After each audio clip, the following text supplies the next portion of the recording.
Doctor Akmal Hussain साहब, मैं आपकी तरफ वापस आऊंगी। एक ख्याल ये भी किया जाता है कि जो पीपल्स पार्टी की हुकूमत है वो चूंकि हमें एक हमारे यहाँ पे एक वोट बैंक है, एक जो लोग एक अवाम की एक टियर है जो वोट देती है, उसकी तरफ तो वो टारगेटेड सब्सिडीज और इस तरह के प्रोग्राम की तरफ से अपना अपना वोट बैंक तो सिक्योर कर रहे हैं, लेकिन लार्जर इकोनॉमिक इश्यूज जो हैं वो उनका कंसर्न नहीं है। आपका क्या ख्याल है इस पर? जी, इसमें दो बातें हैं। पहली बात तो ये मेरा ख्याल गलत फहमी है कि किसी एक पार्टी का एक परमानेंट वोट बैंक है, चाहे वो अच्छा परफॉर्मेंस करे या बुरा परफॉर्मेंस करे।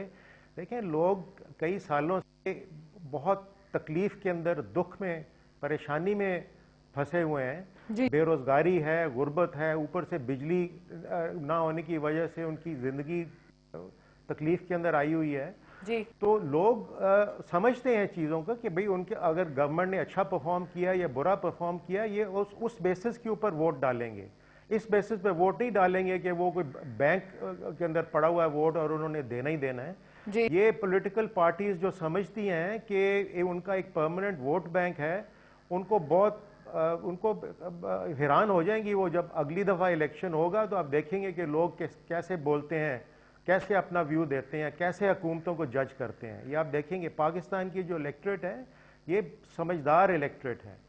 अच्छा, तो पहली चीज तो ये है। दूसरी चीज जो देखने की है वो ये है कि ये कोशिश करना कि जी हम अपनी वोटें खरीदें सोशल प्रोटेक्शन प्रोग्राम के जरिए, ये अच्छी बात है, जरूर करें, मगर आप ये भी तो देखें ना कि जो बेनजीर साहिबा के नाम पे सोशल प्रोटेक्शन प्रोग्राम बना हुआ है जी, उसका स्केल और कवरेज भी तो देखें ना कितना थोड़ा है जी। इस वक्त तकरीबन 6 करोड़ लोग जो है वो गुर्बत में फंसे हुए हैं। तो अगर आप 3 या 4 या 5 मिलियन लोगों को भी वो 2,000 रुपया महीना दे देते हैं तो उस ऊंट के मुंह में जीरा डालने वाली बात है। तो मतलब कहने का ये है कि लोग इस चीज को देख रहे हैं, ये इनकम सपोर्ट प्रोग्राम का स्केल क्या है, कितने लोगों को फायदा हो रहा है, कितने लोगों को फायदा नहीं हो रहा। चुनांचे अगर उन्होंने सीरियसली सोशल प्रोटेक्शन प्रोग्राम को भी चलाना है तो फिर उसकी स्केल और उसकी टारगेटिंग को इम्प्रूव करना पड़ेगा। और स्केल जब बढ़ाएंगे तो उनको खुद ही पता लग जाएगा कि जनाब इसके लिए पैसों की जरूरत है जी, बिल्कुल, और पैसे तभी हम इसके लिए अवेलेबल कर सकते हैं अगर हम अपने जो शाह खर्चियां और गैर जरूरी अखराजात हैं उनको कम करें। अच्छा, मगर वो नहीं, ये नहीं कर रहे। और दूसरी चीज ये है कि सोशल प्रोटेक्शन प्रोग्राम को आप सस्टेन तभी कर सकते हैं जब उसके नीचे जो मईशत है जी, उसका ढांचा बदला जाए और मईशत इस खसारे में से और इस रिसेशन में से निकल के हाई ग्रोथ की ट्रेजेक्ट्री में जाएगी, तभी ये बड़े बड़े सोशल एक्शन प्रोग्राम जो हैं, सोशल प्रोटेक्शन प्रोग्राम्स जो हैं, ये मेंटेन हो सकते हैं। अच्छा डॉक्टर साहब, जो हुकूमत के लोग हैं वो ये अक्सर बात करते हैं कि हुकूमत को एक बुरी मईशत या एक बुरा सिनेरियो उसको विरसे में मिला, फिर ये किए कि जो हमारे टेररिज्म के जो हमारे इस वक्त हालात हैं, सिक्योरिटी सिनेरियो है, उसके ऊपर जो हमारे एक्सपेंसेस हो रहे हैं, सो कितना आपके ख्याल में अगर आप असेस करें उसको कि कितना उसमें हुकूमत का कसूर है इकोनॉमी के ना परफॉर्म करने में, और कितना उस सिनेरियो का कसूर है जो स्पेशली हमारा सिक्योरिटी सिनेरियो है वो क्या कॉस्ट कर रहा है हमें? अगर मेरे ज़िम्मे कोई काम है और मैं कर नहीं पा रहा हूँ, आई एम अंडर प्रेशर, तो मैं यही कहूँगा कि पीछे वाले रियलिस्टिकली आपका क्या ख्याल है? मैं रियलिस्टिकली बता रहा हूँ।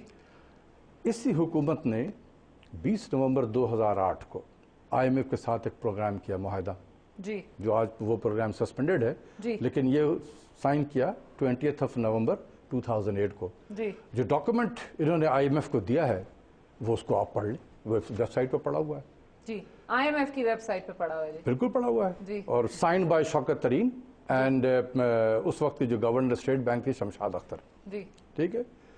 उसमें इतनी तारीफ की गई है कि पीरियड में डिफाइन किया गया है कि ये 2001 से लेके और 8 तक हमारी इकोनॉमी में ये परफॉर्मेंस हुई है ज़बरदस्त, ठीक है। लेकिन आवाम को वो हम नहीं कहते हैं क्योंकि उनको पता है कि कितने पाकिस्तानियों ने वेबसाइट पे जाके इसको पढ़ा होगा। तो ये भी एक अच्छी सी चीज़ है कि अगर मुल्क को अगर जहालत में रखना है तो ये भी एक अच्छी चीज़ है सियासतदानों के लिए कि बहुत सारी ऐसी चीज़ें जो हैं अपने कारकर्दगी उसको छुपा सकते हैं। कितने पाकिस्तानी हैं जो जाके वेबसाइट पे इसको पढ़ेंगे और कहेंगे जी आप दुनिया को तो कुछ बताते हैं के तो उन्होंने तारीफें आपके ख्याल में की हुई है, लेकिन जो हमारा सिक्योरिटी इस वक्त सिनेरियो है उसको मैं कहता हूँ ACR, जिस तरह हम लिखते हैं ना एनुअल कॉन्फिडेंशियल रिपोर्ट, तो मैं कहता हूं कि इस हुकूमत ने उस वाले हुकूमत के लिए एनुअल कॉन्फिडेंशियल रिपोर्ट लिखा है जो वेबसाइट पे पड़ा हुआ। इस पीरियड में आ जाए, 3.5 साल के इस पीरियड में आ जाए, जो हमारे सिक्योरिटी कंसर्न्स हैं उनको सामने रख लें। देखिए वो क्या है? बिल्कुल ठीक है। उस वक्त भी सिक्योरिटी कंसर्न थे। वो कितना इकोनॉमी को हिट कर रहे हैं? बहुत कर रहे हैं, बिल्कुल कर रहे हैं। और हमारी कमजोरी है कि हम इंटरनेशनल कम्युनिटी को ये जाके नहीं बताते हैं, हम डरते हैं बताते हुए जी कि जी क्या लॉस हो रहा है हमारी इकोनॉमी। आपको हैरानी होगी, ये जो आप 34 बिलियन और बाद में 60 बिलियन और 68 बिलियन, ये मैंने एस्टिमेट किया था। This was my last assignment in ministry of finance in 2008, ठीक है। और करने के बाद मैंने उस वक्त के जो फॉरेन मिनिस्टर थे शाह महमूद कुरैशी, उनसे रिक्वेस्ट किया था कि आप यूएन पे जा रहे हैं जनरल असेंबली के इजलास में, तो खुदा के वास्ते इसको आप पब्लिक तो करें ताकि मैं इधर से पब्लिक करूं। क्या आपके ख्याल में लेटेस्ट फिगर्स क्या होंगे? क्या to the tune of what हमें क्या कॉस्ट उसके बाद तो फिर मैंने नहीं किया है, वो क्यूमुलेटिव है, तकरीबन 8 से 10 बिलियन डॉलर का हमें नुकसान हो रहा होता है सिर्फ ये जो वॉर ऑन टेरर के ऊपर हमारी, जिसमें आप देखें कि इसमें हमारे, अगर आप देखें रेवेन्यू का लॉस हो रहा है, हमारे जो स्कूल्स हैं, इंफ्रास्ट्रक्चर है, ऑफिस है, बिल्डिंग है, धमाके से उड़ा दिए जा रहे हैं।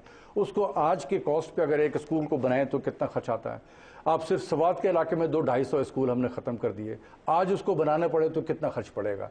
कितनी सरकारी इमारतें हमने तबाह कर दी हैं। और इसके बहुत सारी जो है इन्वेस्टर नहीं आ रहे होते हैं यहाँ पर। हमारे लोगों को अगर एक्सपोर्ट डील करनी होती है तो वो या दुबई जाते हैं या सिंगापुर जाते हैं, वो कॉस्ट आप शामिल करें। तो ये सारी चीजें हैं जिससे हमें नुकसान इकोनॉमी को बहुत ज्यादा हुआ है, लेकिन हम जाके बताते नहीं हैं। हम एक ब्रेक के बाद आएंगे तो इसी गुफ्तगू को जारी रखेंगे।